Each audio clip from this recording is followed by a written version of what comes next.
காலையிலேயே coffee tea குடிக்கிற காலம்லாம் போய் இப்போ கட்டிங் அடிக்கிற காலம் ஆயிடுச்சு. காலையில் எந்திரிச்ச உடனே நானும் என் ஃப்ரெண்டும் டீ குடிக்கலாம்னு சொல்லிட்டு டீ கடையை நோக்கி வாழ்க்கை வரலாம் பற்றி பேசிட்டு போயிட்டு இருந்தோம். போகிற வழியில் சின்ன ஒரு ஆக்சிடென்ட். காலையிலேயே ட்ரிங்க்ஸ் பண்ணிட்டு 2 வீலரில் கண்ட்ரோல் மிஸ் ஆகி தடுப்புச்சோரை தாண்டி போய் விழுந்து கிடந்தாருங்க ஒரு ஐயா.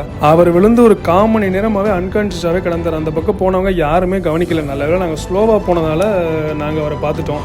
உடனே அவரை தூக்கி வெளியில் உட்கார வச்சுட்டு ஆம்புலன்ஸுக்கும் இன்ஃபார்ம் பண்ணிட்டேன். அவரோட மொபைல் எடுத்து அவரை வீட்டுக்கு இன்ஃபார்ம் பண்ணி அவர் யார் என்னன்னு விசாரிச்சு பார்த்தா அவர் கறி வெட்டுறாருன்னு தெரிய வந்துச்சு.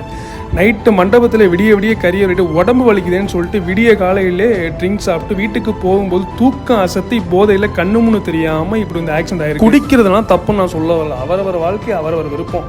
படித்தவெல்லாம் அறிவாளி இல்லை, படிக்காதவெல்லாம் முட்டாள் இல்லைங்கிற மாதிரி குடிக்கிறவெல்லாம் கெட்டவனும் இல்லை, குடிக்காதவெல்லாம் நல்லவனும் இல்லை. அளவோடு இருந்தால் எதுவுமே நல்லது தான். ராத்திரி ஃபுல்லாக வேலை பார்த்து சேர்த்து வச்ச பணம் இப்போ அந்த பாலா போன குடியால் இப்போ ரத்த சிந்த வச்சு பார்த்தீங்களா. இப்போ யாருக்கும் நஷ்டம்? போதையை விற்கிறவனுக்கா, போதையை வாங்கி போடுறவனுக்கா?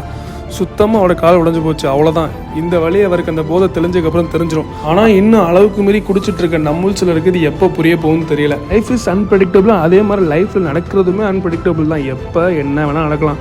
ஸோ அதனால் இந்த குடிச்சு இது மாதிரி கைகாலை உடைச்சி நம்ம லைஃப்பை வேஸ்ட் பண்ணுறதுக்கு ஒரு டீயை குடிச்சிட்டு சிம்பிளாக லைஃப்பை ஜாலியாக ஹாப்பியாக என்ஜாய் பண்ணிட்டு போயிடலாம். Bye bye.